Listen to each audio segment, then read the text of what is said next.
तो students, English question bank के solution की सीरीज में आज हम समझेंगे 21 से लेकर 40 तक के सभी क्वेश्चंस। जी स्टूडेंट्स, आज मैं आपको सारे फिलअप्स डिटेल में एक्सप्लेन कराने वाला हूं, तो वीडियो को एंड तक जरूर देखिएगा। वीडियो को बीच में बिल्कुल भी स्किप नहीं कीजिएगा। चलिए वीडियो को शुरू करते हैं। तो देखिए, हम स्टार्ट करते हैं 21 से 20 तक। मैंने आपको ऑलरेडी क्वेश्चन एक्सप्लेन करा दिए हैं। मतलब ये जो ग्रामर की सीरीज चल रही है, इसमें हमने पहले 10 तक कवर करा था, उसके बाद मैंने आपको 20 तक कवर करा दिया था पार्ट 1 और पार्ट 2 में। ये हमारा पार्ट 3 जो कि रिवीजन सीरीज चल रही है, इसमें आज हम 21 से लेकर 40 तक के सभी जो फिलअप्स दिए गए हैं ग्रामर के, इनको आज इस वीडियो के अंदर हम कवर कर लेते हैं। तो फिलहाल वीडियो को शुरू करते हैं। तो देखिए, हमारा 21 नंबर का जो क्वेश्चन है, इसमें हमसे कह रहे हैं he is afraid blank space dog from of to. तो बच्चों, इसका राइट आंसर होगा आपका ऑफ। जी हाँ, अफ्रेड के साथ ऑफ का यूज किया जाता है। अफ्रेड के साथ प्रीपोजिशन ऑफ यूज होता है। ही इज अफ्रेड ऑफ डॉग्स, मतलब कि वे डॉग से भयभीत होता है, वे डॉग से डरता है। तो अफ्रेड ऑफ होता है। तो याद रखिएगा, अफ्रेड के साथ ऑफ का यूज करना होता है। ठीक है, करेक्ट आंसर होगा ऑफ। क्वेश्चन आपका 22 नंबर का है। I am not going to office blank space I am in and so because.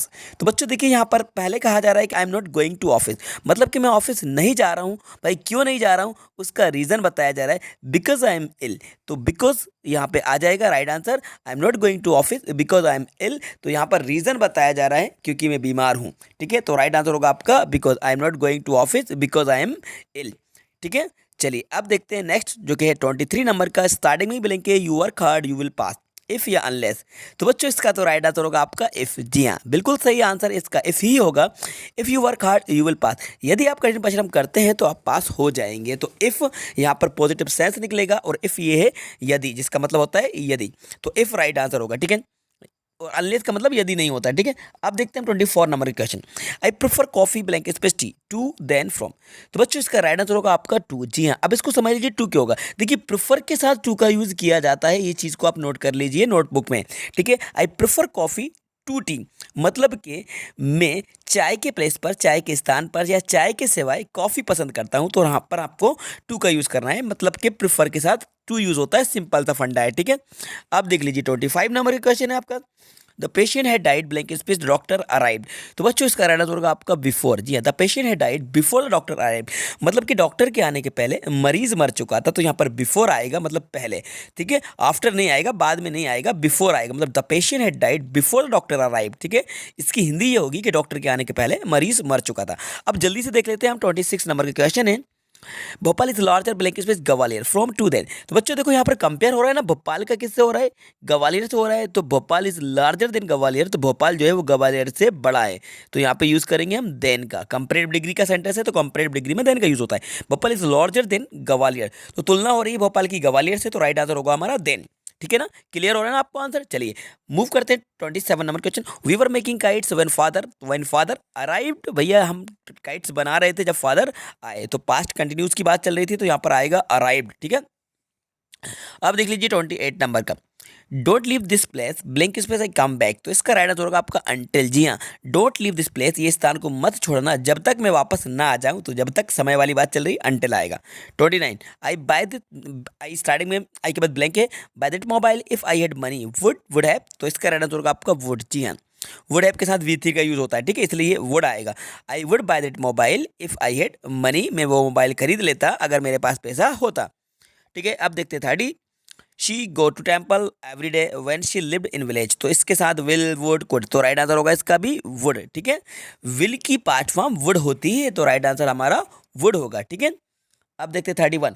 He wanted to blank space an engineer. तो भाई वांटेड टू बिकम, जी हाँ, बिकम राइट आंसर होगा। He wanted to become an engineer, मतलब कि वे engineer बनना चाहता था। तो राइट आंसर होगा आपका बिकम। ठीक है, वांटेड टू बिकम। ठीक है, अब देखते हैं 32। उम्मीद कर रहा हूँ आपको सारे क्वेश्चन आपको समझ में आ रहे होंगे। ग्रामर में एक भी नंबर नहीं कटने दूंगा आपका, एक भी नंबर नहीं कटेगा। आपको पूरे पूरे नंबर में दिलवाऊंगा आपको। बस हमारी वीडियोस को देखते रहिए, लाइक करते रहिए, और आप शेयर भी करते रहिए। My father is blank page teacher, तो रिटायर्ड टीचर। तो बच्चों, राइट आंसर क्या होगा, इसका राइट आंसर होगा आपका रिटायर्ड।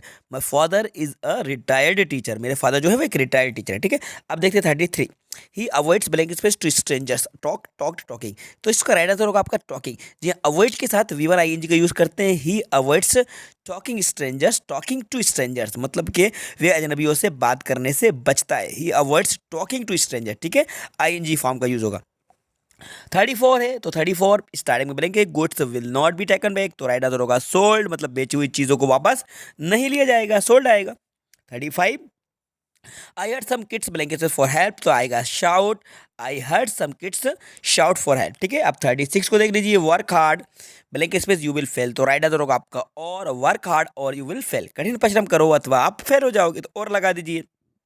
अब देख लेते हैं 37 नंबर का, ही इज ब्लैंक स्पेस और लेट, राइट आंसर होगा आपका एन, बिकॉज ये जो और है ना, और को जब आप ऐसे लिखे हुए तो यहाँ पे और आका साउंड है जो कि वाउल साउंड है, तो यहाँ पे लगा दीजिए आप एन। एच साइलेंट है बच्चों, याद रखना, कंफ्यूज मत हो ना।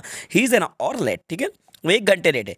अब देख लेते हैं 38 है, सॉरी भाई, please spread blank space butter on bread, तो भाई लगा दीजिए अ लिटिल, अ फ्यू, और फ्यू का यूज करते हैं प्लूरल काउंटेबल नाउन के बिफोर, और लिटिल का यूज होता है सिंगुलर अनकाउंटेबल नाउन के बिफोर, तो please spread a little butter on bread, तो राइट आंसर होगा आपका अ लिटिल। अब देख लीजिए 39 जो कि सेकंड लास्ट नंबर का क्वेश्चन है, ही हैज गिवन, अरे भाई गिवन के बाद तो अब खुद कह रहा है कि भाई मुझे लगा लो, he has given up smoking, भाई गिवन अप होता है ना, बोलते हो never give up, don't give up, ठीक है। He has given up smoking, मतलब कि वे स्मोकिंग करना छोड़ चुका है, ठीक है, गिवन अप।